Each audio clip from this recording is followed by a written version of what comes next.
Hello, and welcome to Renegade Files, your indie source for paranormal events, unsolved mysteries, and deep cultural analysis. I'm your host, Lex Gordon, coming to you from the Jungle Villa Outpost, deep in the uncharted tropics.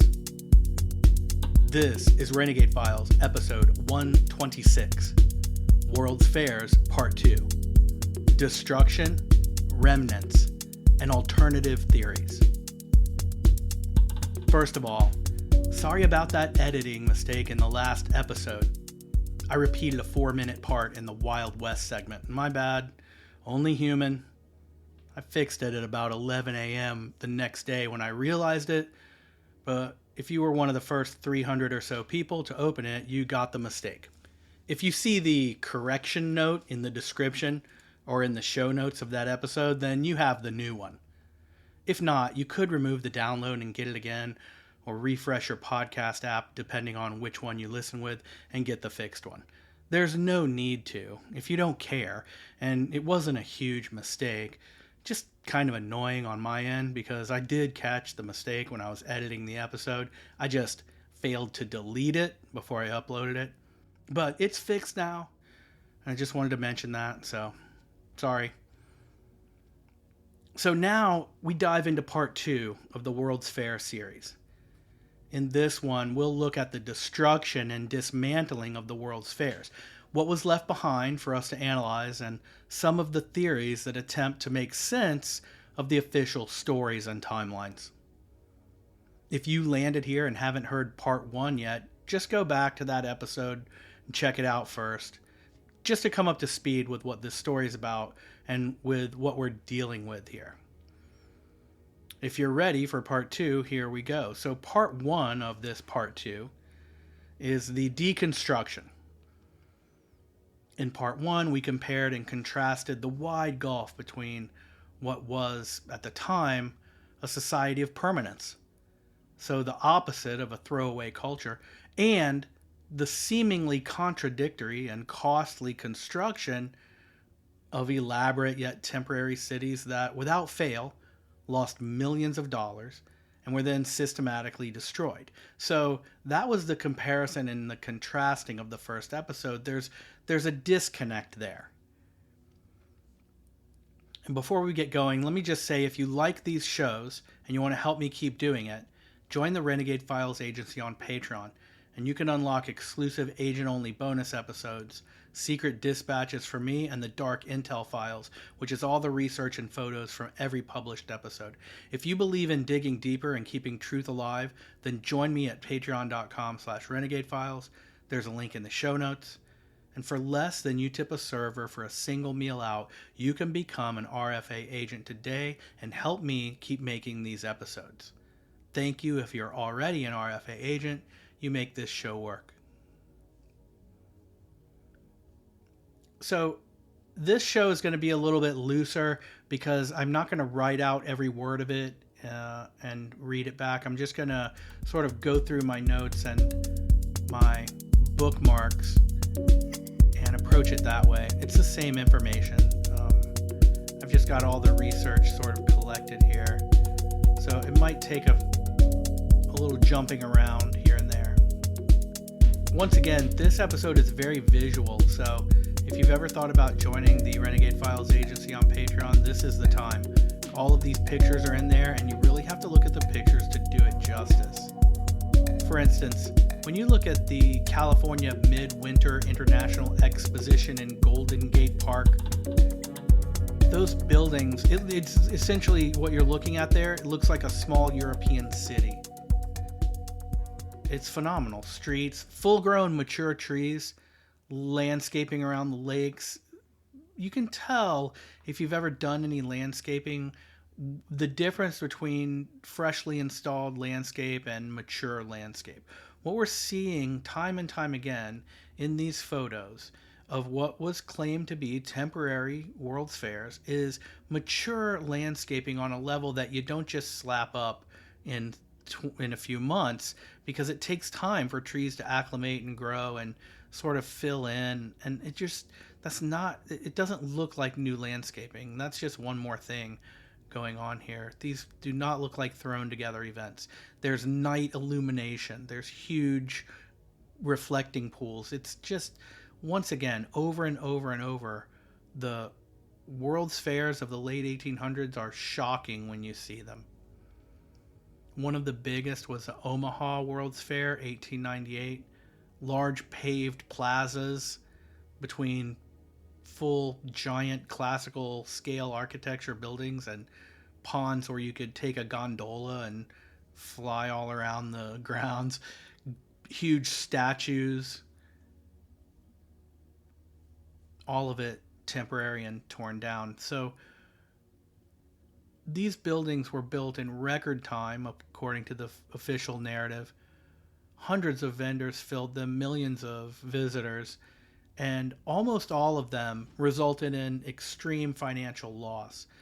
The economies that they were hosted in may have benefited temporarily, but they cost so much to produce that they drained the coffers. Some of the World's Fairs had to declare bankruptcy. Many of the vendors, we mentioned this in part one, went unpaid. The workers, the people that populated the fairs, and it was just a debacle. So all of these buildings, in the end, destroyed. Now, a lot of this was during time of war, and these buildings that were built were originally contracted from the beginning, that in the contracts they were mandated that the construction companies would help destroy them or help pay to destroy them. So, for example, the demolition cost of the 1915 fair, this was the Chicago, I think, post-exposition, yes, Chicago, is that right? Anyway, just to demolish that cost $461,000 in 1915. That was over $10 million in today's value. This wasn't Chicago. I don't remember which one, and it doesn't say on the invoice. But it doesn't matter. The restoration cost to restore the land back to nothingness was a big part of this. So this was bulldozed, all of these fairs, down to dirt. So the St. Louis Fair, they used dynamite crews brought in from Chicago, blew everything up the day the fair ended. And when you look at those buildings, I mean, they're amazing. These tall towers with vines growing on them and stuff. It just doesn't look temporary. By and large, there's no doubt. And when you look at these constructions, you see arched hallways, these brick sidewalks that front the buildings. None of it looks temporary. I'm gonna try to stop saying that. But the point is, it doesn't. Time and time again, bordered with shrubbery and manicured flower gardens and stuff. It's just weird. The archways are tiled. I mean, these look like old buildings. There's no doubt about it. They're contractually obligated to leave no trace behind. Crews moved in, they demolished the buildings, they blew them up, and they bulldozed them out of there. And this wasn't just the fairs in the U.S. These are temporary fairs in every country. A huge hospital in Berlin for one of the fairs, which was built to showcase the modern grandeur of a modern hospital, and they demolished that. So you would think they could use a hospital, but apparently not. Let me just cruise right through some of this other documents that I have here. Much of it burned as well. There's a building in, I think this was Berlin. Yes, the Berlin Fair, where this was 1896. That's the one they demolished the hospital. There was also an exhibit called the Wine House, which is physically embedded into the street, where there are other houses adjacent to it that weren't part of the fair. And this is a very interesting detail. If you look at what was called the Wine House exhibit in the Berlin World's Fair, it absolutely looks like a part of the neighborhood. There are trees and shrubs in the alley between this house, the Wine House, and the houses on that same street that look like they've been there for generations. The wine house has a covered pergola with tables and chairs around it, and the covered pergola, you can actually see what looks like streaks of, because the pergola is sort of underneath the taller roof with windows between the eaves of the top of the building and the top of the pergola roof. And so what it looks like is happening is that rain is coming down the main roof, and it's then landing secondary on the pergola roof. So the pergola roof has to shed not only the water that lands on it from the rain, but the water that lands on it from the roof above, which is very high. What is this? 1, 2, 3, 4, 5, at least a 5-story building.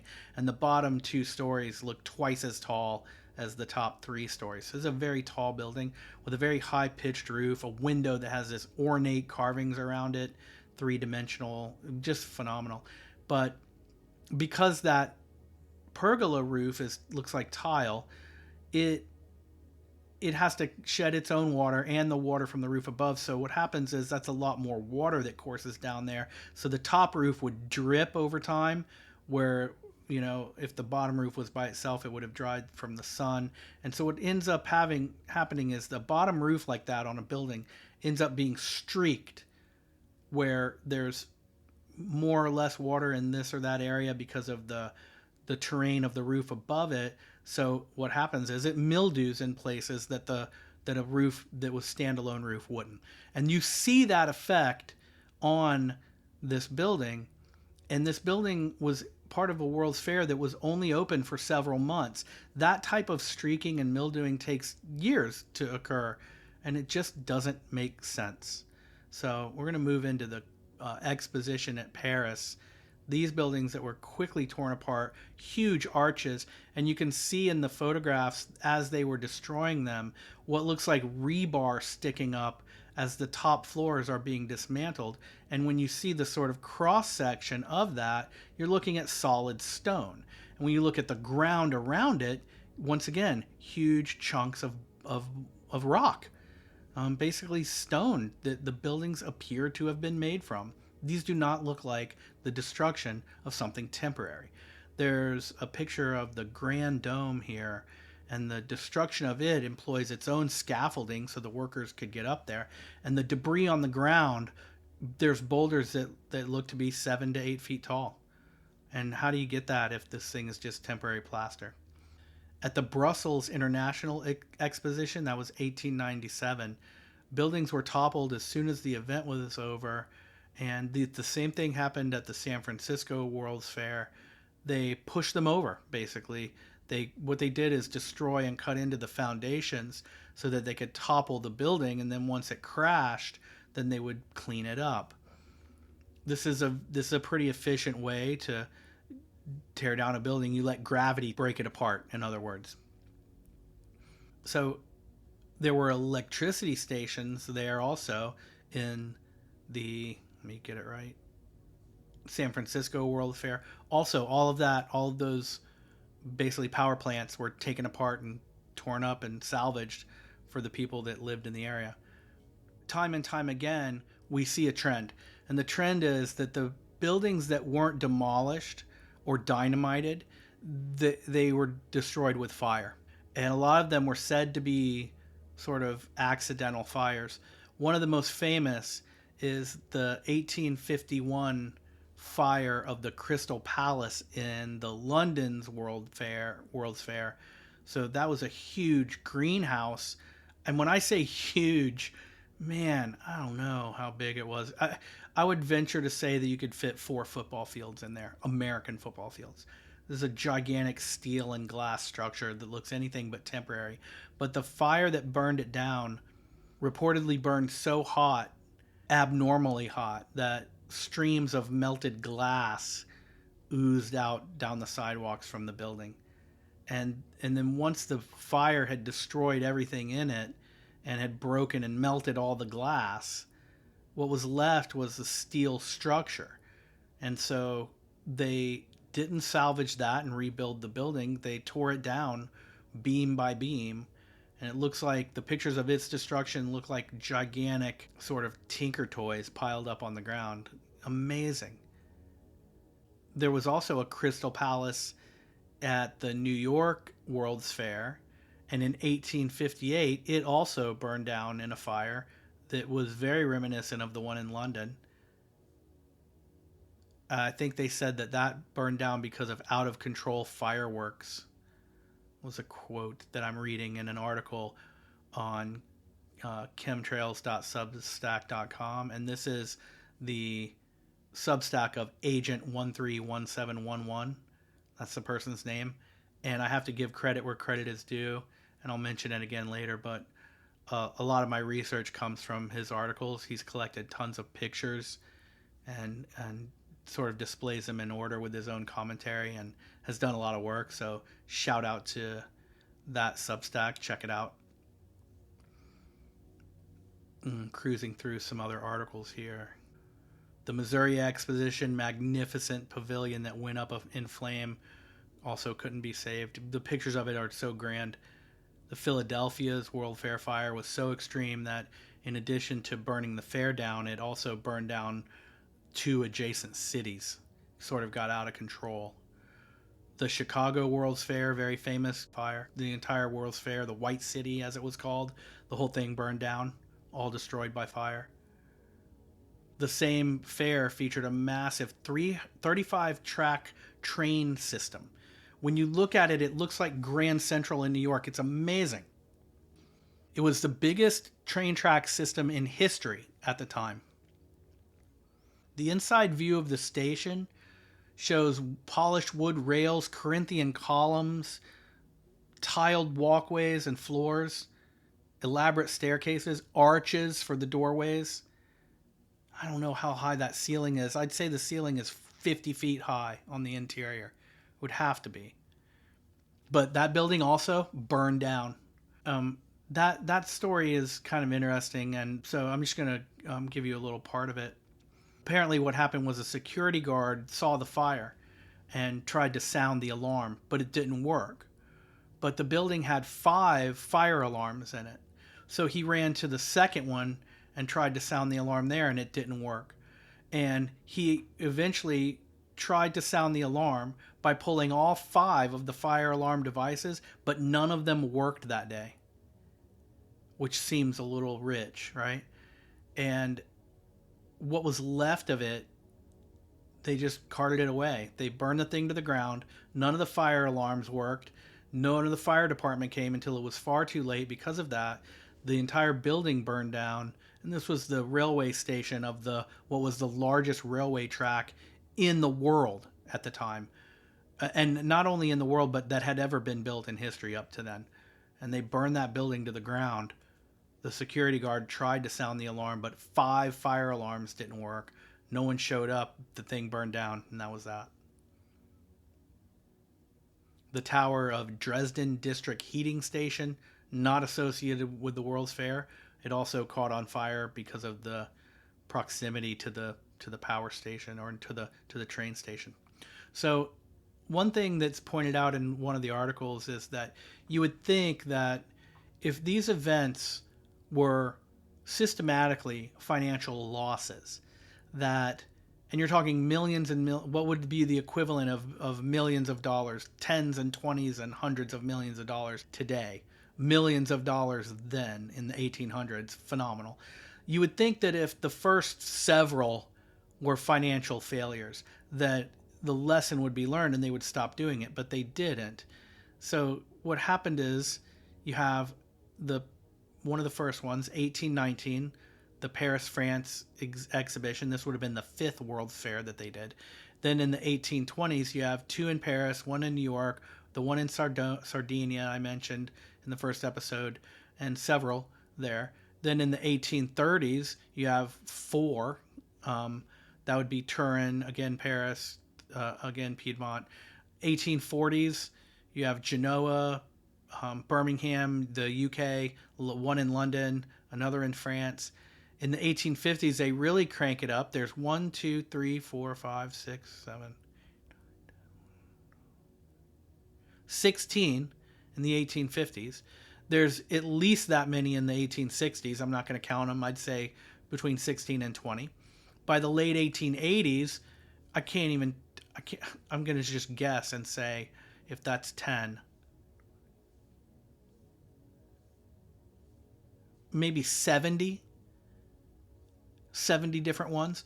And so they had more later on than they had in the beginning. So an escalation of incremental increase in numbers of these things on the heels of systematically in a row, all of them from the beginning being economic failures and costly losses of money, all to be destroyed. It literally, say it with me, it makes no sense.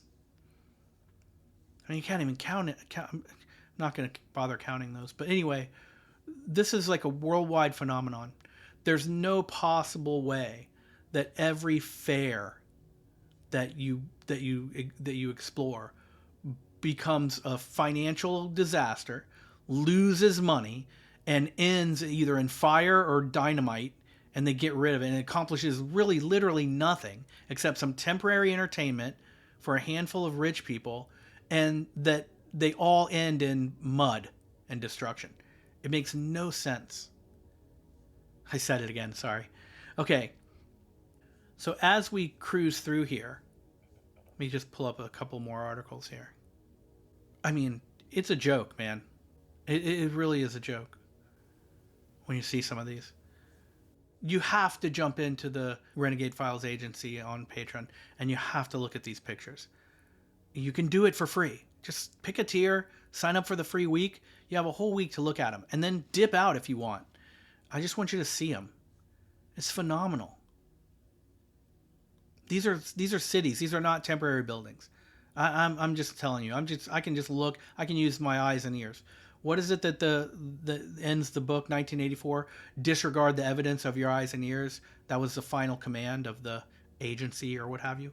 That's exactly what's going on here. You can't look at these and say, "Oh yeah, they just built that." What did one of the podcasts I hear say? They just built that for funsies and tore it down in a few months. No, not when you see these pictures. Okay, so we went over this idea that the few buildings that did survive, they say that they were exact replicas, so that they rebuilt a replica, because now when you look at it, you're like, I thought that thing was supposed to be plaster and wood, but why is it like stone and marble and granite? They're like, oh no, because we made replicas of them. I'm just not buying that. Okay, it just doesn't add up. So then we move into something else that I want to point out: the World's Fairs of the 1960s. All right, now let me just go here and see if I can find my notes. All right, here we go.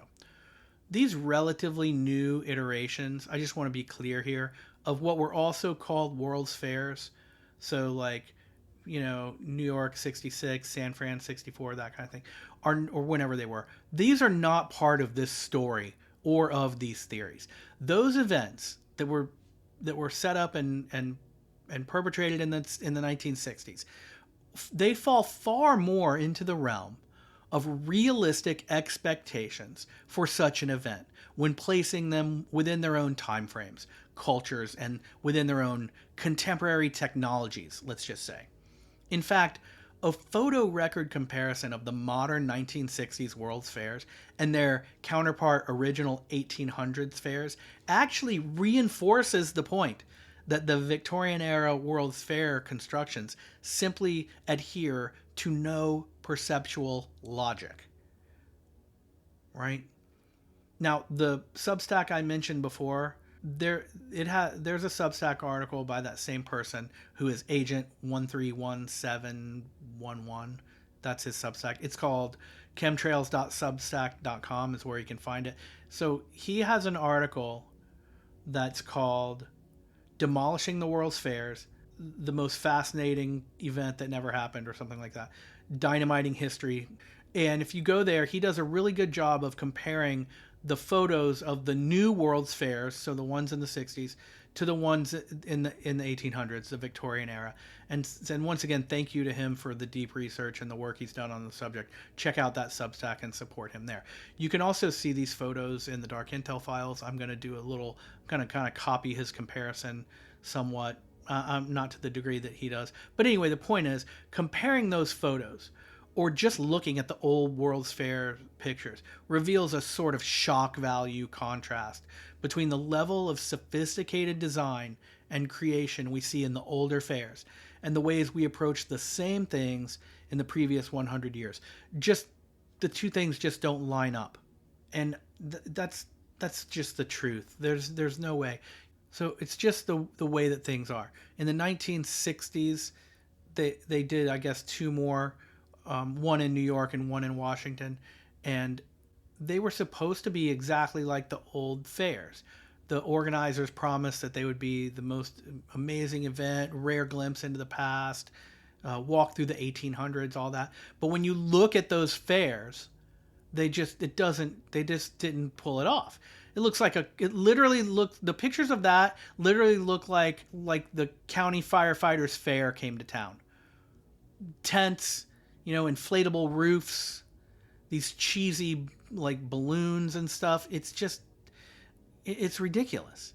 You can't even compare the two and say that even the one in Seattle, I guess it was the 1962 World's Fair in Seattle. That's when they built the Sky Needle, a tall tower with a restaurant that spins at the top of it. It looks like a parking lot with some tents in it in the tower, and the fountain looks like it's kind of like it's a little bit crooked, and then you go back and compare that to the pictures of the 1893 fair on the West Coast, let's just say, I think the one that they compare to in this document is the Chicago World's Fair. But I mean, when you look at it, it's laughable. When you look at a picture on the ground of two people at the 62 World's Fair in Seattle, there's a couple people standing outside a building, and it sort of looks like this plastic George Jetson type looking thing, and a sidewalk with a silly lamp and some scraggly bushes, and these people are like a guy in a cardigan and a woman in a plaid skirt gazing across this modern marvel. And then when you look at the picture of the Chicago World's Fair, it literally looks like a medieval cathedral in Europe. It looks like a parliament building or something. It's just like shocking, the contrast. So anyway, it's just ironic. And there's an argument to be made that slowly architecture has grown more minimal, and when you look at a modern city, it doesn't look as elaborate as the old days. But that's not exactly what I'm talking about here. It's not exactly just the ornamentation and the different style of architecture. It's a level of skill that just doesn't compute. When you look at the Germany exhibit, that was 1962, those buildings look like strip malls, and it just doesn't compare to the Germany exhibit of 1893, which is shocking. It makes Disney look like a joke. It really is phenomenal. There's a few things going on here. So that's basically my sort of coverage of the destruction of these World's Fairs. They were built fast. They looked like nothing we've ever built since. And they were all systematically torn down, hundreds and hundreds and hundreds of them. And they were all financial failures. So after the first dozen, you would think they would stop doing them, but they continued to operate with the same MO, which is build the most staggering architecture anyone has ever seen in a year or so, and then let people look at it for a couple months, and then dynamite it and bulldoze it to the ground. The process of dynamiting it and bulldozing it to the ground and burning it in every other case leaves gigantic marble boulders, and they say those were the leftovers of the plaster and wood buildings. It's just not what's going on here, and I really hate to beat a dead horse, as they say. No horses were harmed during the production of this episode. The point is that this is a situation, once again, where the official narrative doesn't match up with logic and reason. And so this brings us to sort of a couple of the let me make sure I'm not skipping ahead here. Go back, rewind. Okay, I said in the intro that I wanted to go over some of the structures that have survived, and I realized we actually kind of did that already in part one. You can jump back, like I said, and listen to that again. If you haven't, once again, be sure to listen to that one too. So really, what's going on here is the buildings that survived, they're anything but temporary. They're still around hundreds of years later. Some of them, they say that they rebuilt them brick for brick and replaced all the wood and plaster with an exact replica. And you know what? What does that sound like to you? Okay? That sounds like BS. I'm not, maybe they did. Maybe they did. But anyway, we're not going to recover each of those in turn because we sort of hit it enough in the first one. All right. So this leads us to the final section of this episode. And I will also say, originally I said we would do part 2 and maybe part 3. Part 3 is not necessary. You could do 100 parts to this, but you would just be rehashing the same ideas. Really, if you want to understand this theory, just jump into the Dark Intel files and look at the pictures. Or if you really don't want to do that, if that's such a huge struggle, then go into your own Google search and look up World's Fairs and click on image and then just do your own digging and see what I'm talking about here. The pictures really are worth 1,000 words in that regard. So this brings us to the last part of this episode, which is the theories. So what are the theories? What are some of the alternative researchers saying could possibly be going on here? So there's one thing that's called the mud flood hypothesis, that large portions of previously existing buildings and city centers were partially buried sometime in the 1700s, and many of these buildings were kept with the lower floors buried for decades, or even to this day still buried. They point to Boston, and you can see a lot of situations where windows are way too low for some reason when you go into those buildings, and a lot of people say, well, that's just the top window in the basement, and maybe it is, but buildings whose existence would raise questions that would complicate and contradict the emerging industrial pinnacle achievements of mankind and those narratives that were propagated by the Industrial Revolution. So this is that the robber barons and the industrialist bankers and businessmen could not afford to have that narrative questioned. So the World's Fairs, this is the theory, were the industrial age solution to processing and recategorizing the advanced architecture that was inherited from a previously advanced civilization. The emerging industrialist order had not built these structures, and they did not fully understand them, and the new technology of photography was poised to record these structures for the world to analyze. So the industrialists organized the World's Fairs to present these inherited classical structures as temporary, display them as their own ingenuity, and then systematically destroy them across the entire planet. That's it in a nutshell.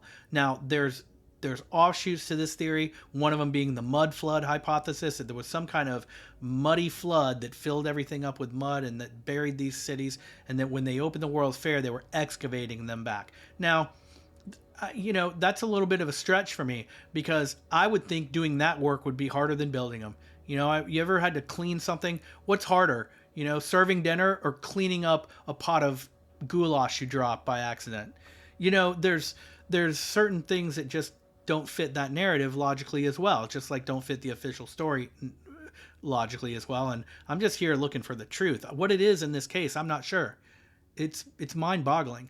Now, it is possible that there was a pre-existing civilization of sort of higher technology and sophistication that we sort of glossed over, and that seems a little more realistic to me. There may have been buildings that aren't in the records that were part of these World's Fairs. I don't know. I'm trying to make sense of it just like everyone else. I'm not sure how much I go along with the mud flood. Now, you can go across the internet and you can look up just look up mud flood hypothesis or whatever, and you'll find tons of examples of excavations where there are elaborate lower stories that have been dug out, and you can see them in these cities where they build something or they tear something down, and these older things that have gotten buried. And then there's all these stories of like, oh, there was a fire and we had to rebuild the city, so we just rebuilt it over the old one. That seems like way crazy to me, right? A city catches on fire, the whole thing burns down, so you bury it and build a new city over it. Wouldn't that be noticeable?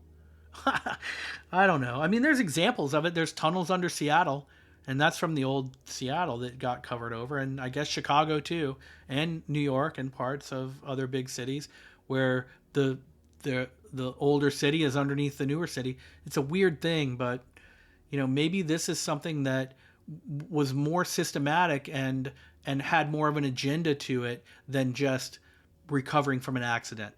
And that's all I'm saying. I'm not sure. I don't know. I know it's interesting to look at, and like I said a million times, you just gotta see the pictures. So the mud flood hypothesis is one of those. The other thing that sort of goes hand in hand with it is my idea that all of this came about because photography was on the brink of becoming ubiquitous, and they had to hurry up and get rid of this old information. Now, this threads off into a bunch of other conspiracies.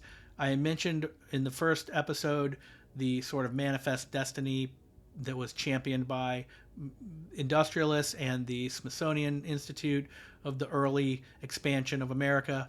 That sort of theory that out with the old, in with the new would be the politically correct modern way to say that.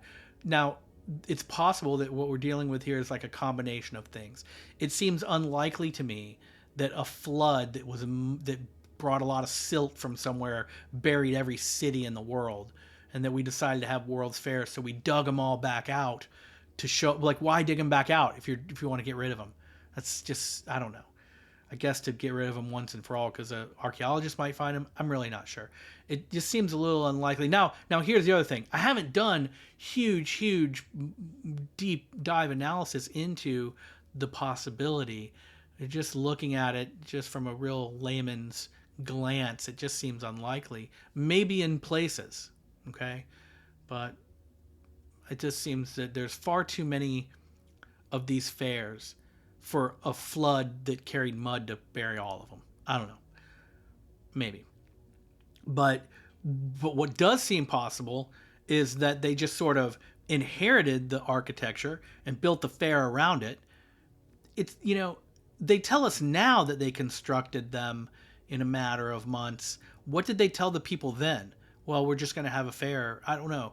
Did they tell the people we're building these buildings and the buildings are already there? People would have been like, get out of here. That building's been there since I was a kid. You're not building anything. But we don't know what they told them back then. We know the records we have, but they're all very scant. And every time something comes out, it's even fishier than the last. We've just had a release of a bunch of photographs that they said they just suddenly found about the concerning the Chicago World's Fair and its construction and deconstruction. Those are the photographs I alluded to in the first episode where they say these are the construction photos, but there's no one in them. And there's like a little cart with two 2x4s on it and a palace behind it. And they're like, here we are building that. And you're like, really? With that cart and two pieces of wood and three guys in top hats, you built a palace that could hold the Great Pyramid of Giza and the three cathedrals in Europe and the Capitol building in Washington could all fit inside it, and three dudes in top hats with a one horse and three boards built that. Like I say, just look at them for yourself and see. So I'm just going to open up my some of my tabs here and see if I can find any other theories that I'm going to forget, because I don't want to. I want to cover all these here. No, I think so far I got all of it, but I'm going to look in one more place here. All right, I would be remiss if I didn't go into the idea of the Tartarian Empire. I mentioned it a little bit. Mainstream science calls this a pseudo-historical conspiracy theory, which is a mouthful. I love that. I want that on a t-shirt. Pseudo-historical conspiracy theorist. All right, so these are ideas that there were hidden past and mud floods, which we mentioned, that originated as part of a sort of Russian nationalism, they say. They always, of course, the Russians are the bad guys here, like always. Tartaria, a historical name for Central Asia and Siberia. And conspiracy theories assert that the Tartarian Empire was lost civilization with advanced technology and culture. This ignores well-documented accounts of the history of Asia. In modern conceptions, the conspiracy theories say Tartaria has been claimed to cover a region spanning central Afghanistan to northern Kazakhstan, as well as Mongolia, China, and the far east of Russia. The theory is that there were suppressed lost land and civilizations that the chronology was rewritten in the mid 70s and early 80s and then popularized by, I guess the Tartarian chronology was rewritten. A radical occult history of Nikolai Levashov, who was a Russian occultist and a psychic healer. He wrote several books about life and the universe and Slavic history, the origins of mankind, and other topics from 1991 to 2005. So I'm not sure. I'm not going to go deep into Nikolai Levashov, but he was one of the first proponents of the Tartarian theory. Basically, that this civilization was maliciously ignored by the West, and it's been debunked as extremist fantasy by the Russian Geographical Society, which I'm sure that their parties are off the chain. So the globalized version of the conspiracy is based on an alternative view of architectural history and proposed that demolished buildings, such as the Singer Building and the original New York Penn Station and temporary grounds of the World's Fair complexes, were actually the buildings of a vast empire based in Tartaria, has been suppressed from history, and sumptuously styled Gilded Age buildings are often held out as really having been built by the supposed Tartarian Empire. So this idea that the mud flood wiped out much of the world and depopulated it and sort of brought up a new higher ground level, and that the older world is hidden under it, that's not complete fantasy. We see, dig down in some cities, you'll see. And the city history itself tells us of times where things were buried and built over top of the old buried places, the old buried cities. And, it just sort of goes on. The Tartarian sort of theories also pull in some other sort of ecology, like giant trees, and things that are sort of unexplained or explained as other things. So a lot of the large stone artifacts are said to be tree trunks, that sort of thing. That very famous Devil's Tower, which I talked about in UFOs and the Wild West episode, that's said to be a tree trunk from the old world. And when you look at it, it does look like a tree trunk. I'm not sure. I'm not saying it's a tree trunk, but that's just one of the ideas. Things like that. So this sort of Tartarian Empire theory, or revisionist history theory, gets lumped in with this mud flood, and one of the poster boy conspiracies of it lands squarely in these World's Fair territory, because the architecture just doesn't add up, and I'm the first one to say it doesn't. But the theories that surround it and explain it a lot of times don't add up either. So what are we left with? A mystery. That's what we're talking about. Because you can't take those photographs and the official story at face value when you compare the two. That I will go on the record, and I will die on that hill, and I will say, no way. That's not what's going on there. I don't know what's going on. I don't know when those buildings were built. I know the ones that they didn't destroy are made out of marble and granite. And so it looks like the older ones were too. And when you look at the photographs of when they destroyed them wholesale, hundreds of them around the world, all of these World's Fairs completely destroyed. Why? Well, because they were temporary. But when you look at the destruction of them and the dismantling of them, what you see is piles of granite and giant boulders and steel structures, and it looks like anything but temporary. Look into it yourself and see what you think. Leave me a comment if you're on a app that lets you comment and tell me what you think about this. Have you looked into it deeper than me? Have you heard some good podcasts or a cool video that you saw about it? That's the other thing I'm going to say. There are a zillion AI generated videos on this subject that employ AI generated photographs, and all of it is just monotonous and it's silly and it's just boring, and I don't know why so many of them cranked up. I know that YouTube has recently pushed back some of the monetization of, I don't know, it's pretty generous even then, though. It's like maybe YouTube channels that upload more than 10,000 videos a month, that's all AI content, they demonetize them. Well, you don't need 10,000 a month to put out some junky AI content, and no one hates it more than me. And people have said, you're using AI on Renegade Files. I've used AI to do some research. It would only make sense. But I certainly doesn't write or deliver or make or edit the podcast. I do all that by hand. And case in point, the mistake in the last one. That's how you know that I'm real human. So anyway, thank you anyway. Thanks for your time. We're going to wrap this up. That's going to be it for us. Thank you sincerely for investigating the World's Fairs with me. This was the end of the 2-part episode. Go back and check the first one out and subscribe or follow the show now so together we can meet here next week and explore these deep covert stories where aliens, cryptids, hauntings, UFOs, and conspiracy theories all collide with unsolved mysteries.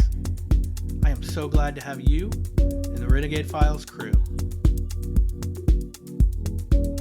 If you want to help me keep doing this, jump into Patreon. If you want to rock some merch, there's a merch link in the show notes. Represent the paranormal on the street. And until our next adventure, I'm your host, Lex Gordon.